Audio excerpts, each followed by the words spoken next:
જોયું ને વાલી મિત્રો, ધંધા પૈસા કમાવા માટે અને ધંધા બિઝનેસ માટે આપણા બાળકની એક જવાબદારી શું છે એ આપણને ખબર નથી હોતી. આ વિદ્યાર્થીને 500 રૂપિયાની જરૂર નથી, જરૂર છે તમારા સમયની. જો બાળક કુસંગના માર્ગે જતું રહે ને, જ્યારે બાળક કુસંગના માર્ગે જતું રહે ને ત્યારે જો એના માતા પિતાનો પ્રેમ અને હૂંફ જો એને મળી જાય ને તો એ પાછો સદમાર્ગે જતો રહે છે. તો ચલો આવું જ કંઈક નિહાળીએ નાટક દ્વારા, જેના શબ્દો છે આપણા બાળકનું ભવિષ્ય.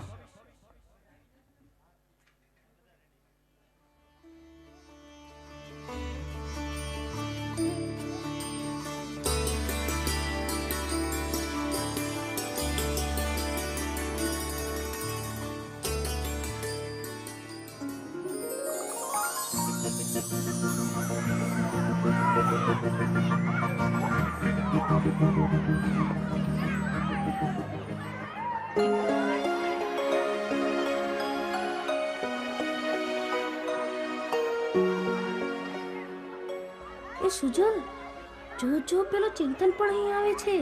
અરે હા, જો તો ખરો, એનું મોઢું પણ દિવાલ પીધલ જેવું લાગે છે. હા, મને પણ લાગે છે તેના ઘરમાં ઝઘડો થયો લાગે છે. ચાલ આપણે તેમને પૂછીએ. હા, એ ચિંતન ક્યાં જાય છે? અહીં આવ. શું કામ છે યાર? અરે ચિંતન, તુંય અમારી જેમ રિસાઈને આવ્યો છે ને ઘરેથી? હા, કેમ? તને વળી શું થયું? બીજું શું થાય, ઘરમાં રહેવું ગમતું જ નથી ને. જ્યારે હોય ત્યારે પપ્પા વાતમાં ઉતારી પાડે છે અને મમ્મી તો આખો દિવસ એમ જ કહ્યા કરે છે કે ગરમ ચીપિયો ચંપાવી દઈશ. એક વેલણ પડી જશે એવી ધમકીઓ જ આપ્યા કરે છે. જોયું સુજલ, જોયું ને? હું નહોતો કેતો?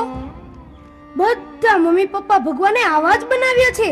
અરે ભાઈ ચિંતન, તારી જેમ મારા પપ્પા પણ બહુ જ ગરમ મગજના છે. આપણે મહેનત કરીને મરી જઈએ, નિશાળમાં પરીક્ષા દઈએ અને રિઝલ્ટ આવે ત્યારે ખુશીના મારી આપણે પપ્પાને બતાવવા જઈએ, પપ્પા મારો 3જો નંબર આવ્યો. તો પપ્પા કે ડોબા, તારો પહેલો નંબર કેમ ના આવ્યો? ગાય ભેંસની જેમ ઘાસ ખાય છે, પણ તો કેમ નથી બરાબર? શું કહું, મને તો પપ્પા સાથે બોલવાનું જ નથી ગમતું. જ્યારે હોય ત્યારે બસ લડતા જ હોય. અરે પાર્થ, તારા તો પપ્પા એવા છે, પણ મારા તો મમ્મી પણ એવા છે. બસ આખો દિવસ કામમાં ને કામમાં, અને નવરી પડે એટલે બેનપણીઓને ફોન કરશે અને બહાર શોપિંગ કરવા જશે. પણ હું કહું કે મમ્મી મારે નકશાપોથી લાવવી છે, મને એમાં સમજ જ નથી પડતી, મારી સાથે ચાલો ને, તો તરત જ કહેશે કે ભણવા શા માટે જાઓ છો? ભણવાનું તારે છે કે મારે? ડોબા, હું નથી આવતી તારી સાથે, લે આ 10 રૂપિયા લઈ આવ તારી સાથે. ને પછી આપણે કંઈક લાવવામાં ભૂલ થઈ ગઈ અને પછી ટીચરની ફરિયાદ આવી અને તરત જ આપણને પપ્પા પાસે ધરી દેશે કે લો આ તમારો હીરો સ્કૂલમાં લોચા મારીને આવ્યો છે.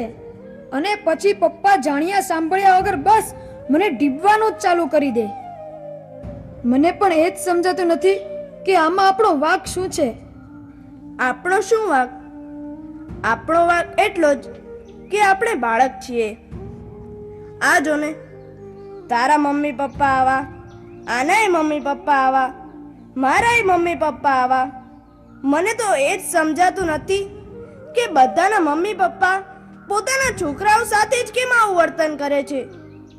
વાર્તાઓમાં આવે છે એવું વાલ કેમ નથી કરતા? એ ચિંતન, એક વાત કહું, મેં એક વાર્તા સાંભળેલી. એક ધમાલિયો છોકરો હતો, પણ એના પપ્પા મમ્મી એને બહુ પ્રેમથી સમજાવતા હતા.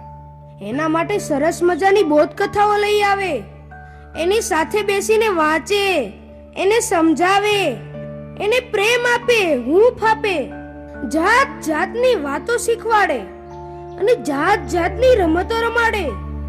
અને પરિણામે એ બાળક ધીરે ધીરે આગળ વધવા લાગ્યો અને પછી એ બહુ મોટો માણસ બની ગયો.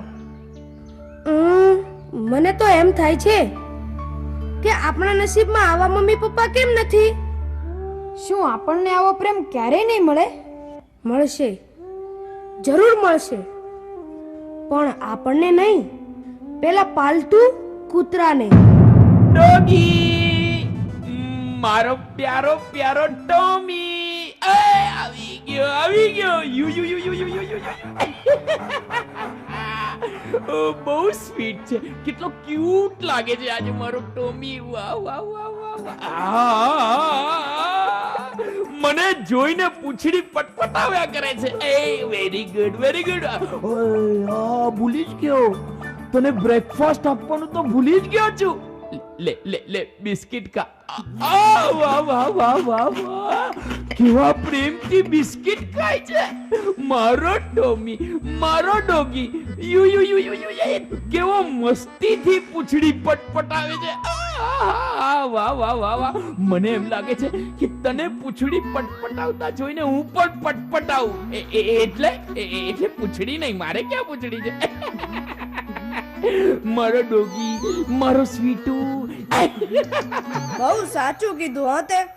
આ જોને જોને, કૂતરાને રમાડે, જમાડે, નવરાવે, ફરવા લઈ જાય, પણ દીકરાને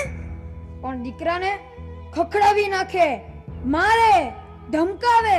અલા છોકરાઓ, શું કરો છો? શું કરો છો?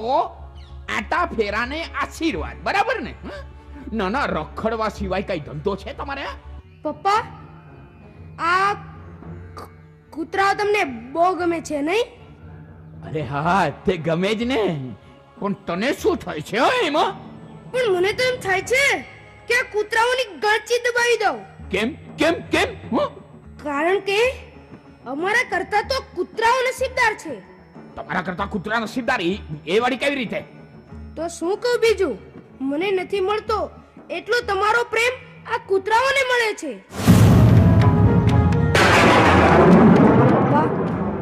પપ્પા, અમે તમારા બાળકો આ કૂતરાથી પણ ગયા. અમે તમારા બાળકો આ કૂતરાથી પણ ગયા.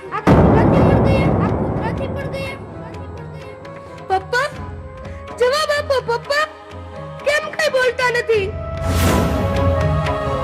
આ કૂતરાઓ જેટલો પણ હું તમને વાલો છું પપ્પા, કેમ કઈ બોલતા નથી?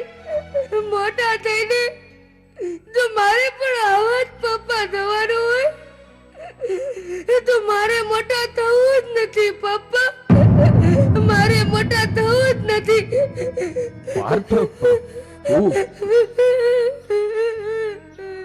કેમ સનતભાઈ, હૈયામાં વાવાઝોડું કેમ ફૂંકાવા લાગ્યું?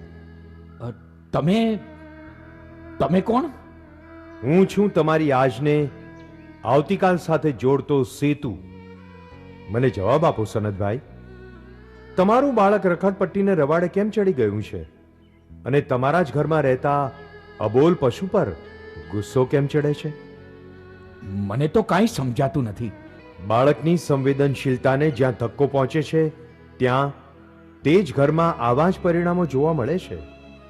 સનતભાઈ, તમારા બાળક માટે તમે સમય નહીં કાઢો તો બીજું કોણ કાઢશે તે વિચાર કર્યો છે? બહુ વિચાર માંગી લે એવી વાત છે. હા, હસતો વળી વિચારો. પાર્થ કૂતરાને ઘરમાંથી હાંકી કાઢવાની વાત કરે છે. શા માટે? બાળકને મન માતા પિતા જ એનું વિશ્વ છે, સર્વસ્વ છે. જ્યારે એનું પોતાનું સર્વસ્વ છીનવાઈ જતું લાગે ત્યારે એનું મન બગાવત પોકારે છે. આજે તમારા ને બાળક વચ્ચે જે નાની ગેપ પડી છે ને, તે આગળ જતા ભારે ખમ ગેપ બની જશે. પછી એ માતા પિતાની એક કે વાત નહીં માને, નહીં સમજે. એવું ક્યારેય નહીં બની શકે. પણ આ જ એક વરવું સત્ય છે કે જો બાળક માતા પિતાને ધિક્કારતો થઈ જશે તો કુમાર્ગે કુસંગના છંદે ચડી જશે. કુટુંબથી છૂટો પડીને એકલવાયો થઈને દુનિયાની અંધારી ગર્તામાં ધકેલાઈ જશે અને અજાણતામાં માતા પિતા સ્વયં એ પાપના ભાગીદાર બની જશે. બસ બંધ કરો તમારી વાત. તો પછી પ્રતિજ્ઞા લો કે અમે બાળકને સમય આપીશું, પ્રોત્સાહન આપીશું, એની ઉપેક્ષા નહીં કરીએ, પણ એના અસ્તિત્વને પળે પળે વધાવીશું. એના માટે તો હું આજથી જ પ્રતિજ્ઞાબદ્ધ થાઉં છું. તો તમારું ભવિષ્ય ઉજ્જવળ જ બનશે, કારણ કે તમારી યાદ સુધારે આવતીકાલ.